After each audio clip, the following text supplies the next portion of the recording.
বাদ পড়তে যাচ্ছেন আফিফ হোসেন, তার জায়গায় ফিরতে পারেন এক তারকা ক্রিকেটার। বোলিং ইউনিটে দেখা যাবে চমক। সিরিজ রক্ষার মিশনে এবার একাধিক পরিবর্তন নিয়ে মাঠে নামবে টিম টাইগার্স।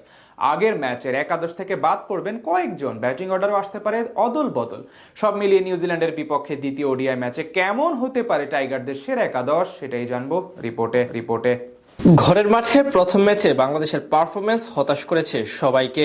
নিউজিল্যান্ডের বিপক্ষে বোলাররা মোটামুটি ভালো করলেও ব্যাটারদের অ্যাপ্রোচ ছিল পুরোপুরি হতাশাজনক। তাই এখন মিরপুরে দ্বিতীয় ম্যাচে জয় ছাড়া কোনো বিকল্প নেই শান্ত মিরাজদের কাছে। গুরুত্বপূর্ণ এই ম্যাচে অবশ্য একাদশে বেশ কিছু পরিবর্তন আসতে পারে, কারণ শেষ ম্যাচে কিছু ক্রিকেটারের পারফরমেন্স ছিল পুরোপুরি হতাশাজনক। এই ম্যাচে টপ অর্ডারে পরিবর্তন হওয়ার সম্ভাবনা অবশ্য একেবারে কম। গেল ম্যাচে ব্যাট হাতে অর্ধশতকের দেখা পেয়েছিলেন সাইফ হাসান। বলা চলে ওপেনিং থেকে নিউজিল্যান্ডের বিপক্ষে তিনি একাই লড়াই করে গেছেন। শুরুর দিকে খানিকটা স্ট্রাগল করলেও ধীরে ধীরে সাবলীল হয়ে উঠেছেন। যতক্ষণ ক্রিজে ছিলেন প্রতিপক্ষ বোলারদের বেশ ভালোভাবেই সামলিয়েছেন। অন্যদিকে তানজিদ তামিম আবার ঠিক বিপরীতভাবে হতাশ করেছেন। কিন্তু সর্বশেষ সিরিজে পাকিস্তানের বিপক্ষে তার পারফরমেন্সের কারণে আরও এক ম্যাচে সুযোগ পেতে পারেন এই বামহাতি ব্যাটার। ৩ নম্বর পজিশনে শেষবারের মতো সুযোগ পেতে পারেন নাজমুল হোসেন শান্ত। ক্যাপ্টেন্সি ছাড়ার পর এখন অব্দি তেমন কোনো ভালো ইনিংস উপহার দিতে পারেননি তিনি।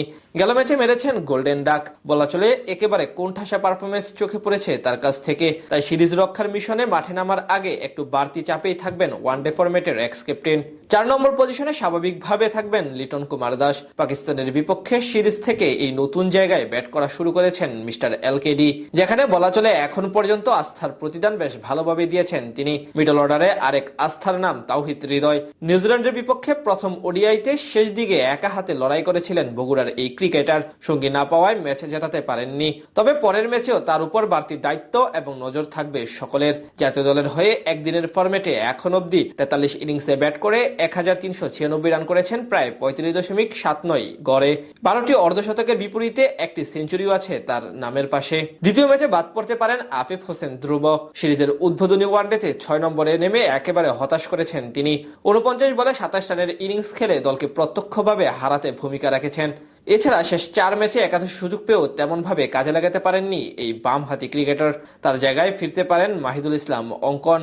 ওডিআই ফরম্যাটে এখন অব্দি ৩টি ম্যাচ খেলার অভিজ্ঞতা রয়েছে তার। এছাড়া ব্যাটিং অর্ডারের শেষ দিকে আরো দেখা যেতে পারে মেহেদী হাসান মিরাজ এবং রিশাদ হোসেনকে। পাশাপাশি স্পিন ডিপার্টমেন্টের সামলানোর দায়িত্বটাও থাকবে তাদের কাঁধে। পেস ইউনিটে আসতে পারে একটি পরিবর্তন। আগের ম্যাচে ইনজুরির কারণে খেলতে পারেননি মুস্তাফিজুর রহমান, তবে সিরিজ বাঁচানোর মিশনে ফিরতে পারেন তিনি। সেক্ষেত্রে বাদ পড়তে পারেন নাহিদ রানা অথবা তাসকিন আহমেদের মধ্যে দুজনের একজন, কারণ ফিজের পরিবর্তে প্রায় ১৭ মাস পর ওয়ানডে একাদশে ফিরে দারুণ বোলিং করেন শরীফুল ইসলাম, যার কারণে টিকে যেতে পারেন এই ক্রিকেটার। সব মিলে বলা চলে একাধিক পরিবর্তন সহকারে বেশ ব্যালেন্স একাদশ নিয়েই লড়াইয়ে নামবে টিম টাইগার্স।